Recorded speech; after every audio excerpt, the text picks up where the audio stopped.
नोरमा group, जो सोचता है वो करता है। आपके अपने सपनों का आशियाना। नमस्कार, भारत लाइव देख रहे हैं आप। देखिए, बिहार की सियासत में इन दिनों चुनाव की चर्चा खूब जोरों पर है। चुनाव के ठीक 9 महीना पहले आप देखिए कि दिल्ली विधानसभा का चुनाव है और दिल्ली विधानसभा चुनाव में ही बिहार में जो राजनीति चल रही है उस पर लोगों की नज़र है। भले ही पूरे देश की नज़र अभी दिल्ली पर है। दिल्ली में जो चुनाव चल रहे हैं विधानसभा के, उसको लेकर गहमागहमी काफ़ी तेज हो गई है। लेकिन आपको बताते चले कि बिहार में जिस प्रकार की सियासत है, चुनाव से ठीक पहले सीट समीकरण पर आपने देखा कि जीतन राम मांझी के तरफ से जो बयान निकल कर सामने आए, उससे ये स्पष्ट हो जाता है कि देखिए, सीट गठबंधन और सीट शेयरिंग को लेकर अब सियासी जो समीकरण है वो तय होने लगे हैं। हालांकि जब जीतन राम मांझी ने इस बारे में मीडिया से बातचीत की और जब पूरा मामला केंद्र के बड़े नेताओं के पास पहुंचा, तब नीतीश कुमार के माध्यम से इस पूरे मामले को हल कराया गया। और आपने देखा कि वो तस्वीर भी भारत लाइव के माध्यम से हमने आपको दिखाई थी कि किस प्रकार जीतन राम मांझी को बुलाकर बातचीत कर रहे थे मुख्यमंत्री नीतीश कुमार और मामला सेट करने का प्रयास किया गया। और उसके बाद से जीतन राम मांझी के तेवर थोड़े ढीले हो गए। अब वो गठबंधन के खिलाफ कुछ भी बोलने से बच रहे हैं।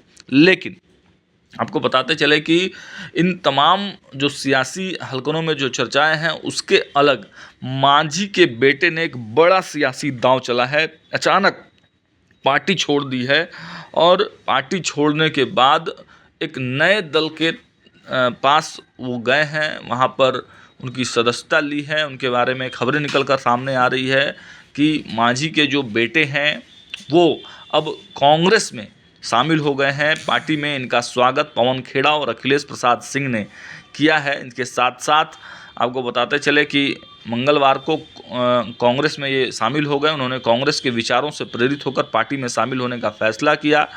कांग्रेस में इन नेताओं का स्वागत अखिल भारतीय कांग्रेस कमेटी के मीडिया एवं प्रचार विभाग के प्रमुख पवन खेड़ा और बिहार प्रदेश कांग्रेस कमेटी के अध्यक्ष अखिलेश प्रसाद सिंह की मौजूदगी में किया गया। आपको बताते चले कि इनके साथ साथ अली अनवर अंसारी, जो जनता दल यूनाइटेड के वरिष्ठ नेता थे, वह अप्रैल 2006 से दिसंबर 2017 तक राज्यसभा के सदस्य रह चुके हैं। कांग्रेस में यह भी शामिल हुए हैं और होने के बाद उन्होंने कहा है कि राहुल गांधी के विचारों ने बिहार में भाजपा और जदयू में हलचल पैदा कर दी है। उनके शब्दों ने दलितों, आदिवासियों, अति पिछड़ा, अल्पसंख्यकों और पसमांदा मुसलमानों के लिए नई उम्मीद जगाई है। अंसारी ने कहा कि उन्होंने पसमांदा मुस्लिम महाज नामक संगठन की स्थापना की थी, जो पसमांदा राजनीति पर ध्यान केंद्रित करता है। उनके प्रयासों के चलते इस विषय पर देश विदेश के प्रमुख शैक्षणिक संस्थानों में शोध हो रहा है। कांग्रेस में शामिल होने वाले प्रमुख शहरों में माउंटेन मैन दशरथ मांझी के बेटे भागीरथ मांझी भी थे, जो माउंटेन मैन के नाम से मशहूर दशरथ मांझी के बेटे हैं। दशरथ मांझी ने अपने दृढ़ संकल्प और मेहनत से पहाड़ काट कर रास्ता बनाया और अब उनके बेटे कांग्रेस के साथ जुड़कर सामाजिक न्याय और समानता की दिशा में काम करना चाहते हैं। इस मौके पर अन्य नेता और समाज सेवी भी कांग्रेस में शामिल हुए। इनमें सामाजिक कार्यकर्ता मनोज प्रजापति, आम आदमी पार्टी के पूर्व नेता निशांत आनंद, चिकित्सा क्षेत्र से जुड़े जगदीश प्रसाद, भाजपा के पूर्व नेता निगत अब्बास और लेखक पत्रकार फ्रैंक हुजूर शामिल हैं। सभी नेताओं ने कांग्रेस में शामिल होने के पीछे राहुल गांधी के विचारों और उनकी भारत जोड़ो यात्रा का जिक्र किया। उन्होंने कहा कि राहुल गांधी ने वंचितों, अल्पसंख्यकों और गरीबों की आवाज़ को मजबूती से उठाया है, जिससे वे प्रेरित हुए हैं। इस अवसर पर कांग्रेस नेताओं ने कहा कि नेताओं और समाज सेवियों का पार्टी में शामिल होना कांग्रेस को नई ऊर्जा और मजबूती देगा। विशेष रूप से बिहार जैसे राज्य में कांग्रेस को इन व्यक्तित्वों से राजनीतिक और सामाजिक स्तर पर लाभ होने की उम्मीद है।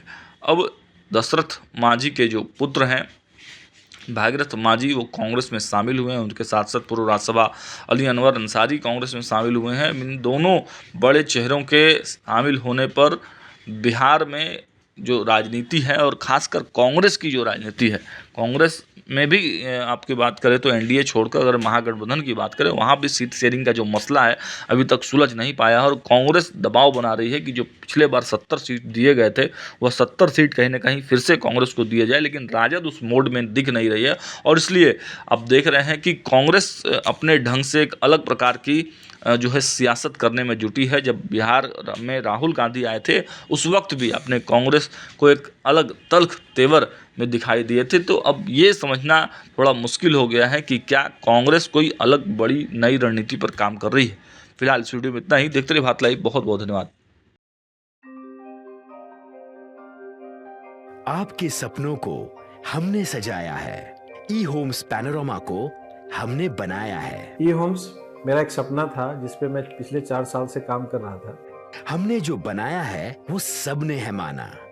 ई होम्स पैनोरमा में हो आपका भी आशियाना। और फाइनली हमने 2021 में इस प्रोजेक्ट को लॉन्च किया। बहुत लोग अप्रिशिएट कर रहे हैं कि पूर्णिया जैसे शहर में, बिहार के, एक तो बिहार की बात करें उसमें भी पूर्णिया जैसे छोटे जगह में इस तरह का लाइफस्टाइल देना, ये सुन के हम लोगों को बहुत अच्छा लगता है। ई होम्स में हमने कुछ और भी किया है, जैसे हम जिस जगह में रह रहे हैं हमारे फैमिली सिक्योर हो, उनको सिक्योरिटी का ध्यान में रखा है। आपकी सुविधा और सुरक्षा आपके लिए खास है, ये आपका विश्वास है। इसमें आर्टिफिशियल इंटेलिजेंस का 7 लेयर सिक्योरिटी का हमने इस्तेमाल किया है। लस ग्रीन कैंपस को बनाया है। यदि हमारा बाउंड्री वाल है तो वो वर्टिकल गार्डन है। ये जितनी भी फैसिलिटी होता है एक इंटरनेशनल टाउनशिप में ई होम्स है, ये हम लोग विश्वास नहीं कर पा रहे हैं। जो भी हमारे मित्र दोस्त या जो भी हमारे बाहर के बाहर आते हैं तो हम लोगों को बहुत अच्छा सुनने को मिलता है और बहुत अच्छा क्रेडिट मिल रहा है। वो सारा हमने सिर्फ एक बिल्डिंग नहीं बनाया, हमने एक बहुत अच्छा लाइफस्टाइल दिया ई होम्स में, और मेरा एक सपना था जिसको मैं आज फुलफिल होते हुए देख पा रहा हूँ। ये आपका आवास है। ई होम्स पैनोरमा में अब आपका निवास है। E homes Panorama, luxurious lifestyle redefined. Panorama group, जो सोचता है वो करता है। अगर ये वीडियो पसंद आई और वह बिहार के राजनीति और बिहारियत से सरोकार रखेनी तो सब्सक्राइब बटन दबा के चैनल के सब्सक्राइब कर ली। ओजे एगो घंटी बा, ओकरा बटन दबा देला से कुल सटीक और मारक खबर रुआ मुफ्त में मिल जाई। अगर रुआ पत्रकारिता के हमनी के नया प्रयोग में सहयोग कर चाहतानी तो ज्वाइन बटन दबा दी। पेटीएम नंबर नोट कर ली 9386 816 700।